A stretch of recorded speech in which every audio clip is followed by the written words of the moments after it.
New at noon, an 18-year-old from Pelican Rapids, Minnesota is facing several charges after a crash in Otter Tail County over the weekend.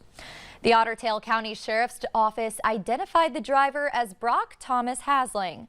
Sheriff's deputies responded to a report of a crash around 1:45 a.m. on Saturday.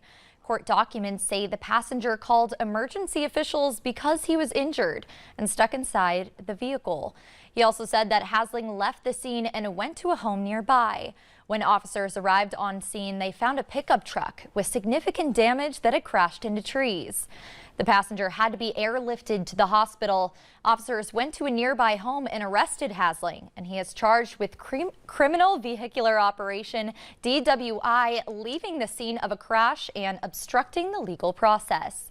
Hasling was booked into the Otter Tail County Jail. His first court appearance was today, where a judge set bail at $20,000 with no conditions or $10,000 with conditions.